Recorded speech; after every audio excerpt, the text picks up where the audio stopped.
Handsome और सबसे कम उम्र के डीआईजी सचिन अतुलकर अपनी फिटनेस और बेहतरीन पुलिसिंग के लिए विख्यात है, लेकिन सोशल मीडिया पर अतुलकर की अनेकों फर्जी प्रोफाइल और उस पर हजारों में विमेन फैन फॉलोइंग का कुछ इस तरह फायदा उठाया गया कि आर्थिक धोखाधड़ी और शारीरिक शोषण के कारनामों की झड़ी लग गई।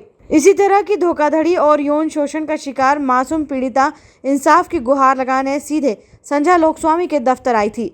पिछले 2 साल से रेप पीड़िता न्याय की आस में दर दर भटक रही थी। एफआईआर तक दर्ज नहीं हो पा रही थी। मानसिक रूप से परेशान होने के बाद उसने लोकस्वामी का रुख कर अपनी पूरी व्यथा जस की तस सुना डाली।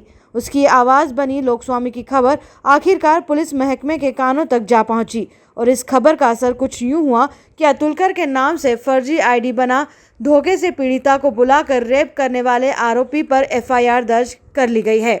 मेरे साथ ये हादसा 2022 में हुई थी, जिसकी शिकायत मैंने छिंदवाड़ा रेंज के डीआईजी सचिन अतुलकर सर के पास किया था और 1-1.5 साल से कोई सुनवाई नहीं हो रही थी। तो मैंने अपने मदद के लिए इंदौर लोकस्वामी अखबार कार्यालय पहुंची थी, जिसमें काफ़ी हद तक मेरी मदद हुई है।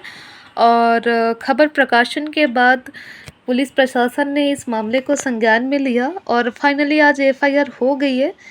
तो इसके लिए मैं इंदौर प्रकाशित लोकस्वामी अखबार को दिल से धन्यवाद देती हूँ, साथ ही साथ पुलिस प्रशासन को आभार व्यक्त करती हूँ। छत्तीसगढ़ की रहने वाली पीड़िता ने लोकस्वामी के साथ साझा किया था कि पंकज अहिरवार नाम का युवक सचिन अतुलकर के नाम का आईटी हैंडल करता था। खुद पुलिस अफसर बनने का सपना देख युवती ने सचिन अतुलकर को अपना आइडियल माना और उन्हें फॉलो करने लगी।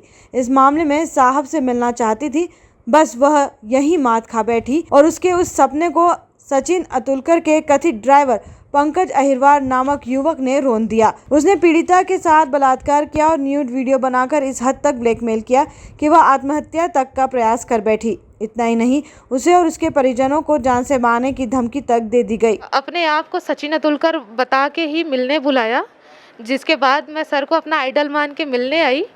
तो टीकमगढ़ में ये हादसा हुआ कि जिस लड़के ने सचिन अतुलकर का आईडी चलाया था, उन्होंने मेरे साथ मेरे मर्जी के खिलाफ एक किसी होटल में मुझे बेहोशी की हालत में मेरे साथ रेप किया।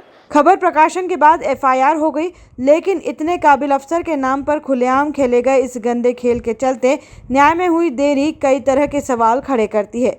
अब देखना यह है कि न्याय के लिए शुरू हुआ ये सफर कब अपनी मंजिल तक पहुंचेगा और आखिर कब उस दरिंदे को अपने गुनाहों की सजा मिल सकेगी। Bureau report, Lokswami mojo.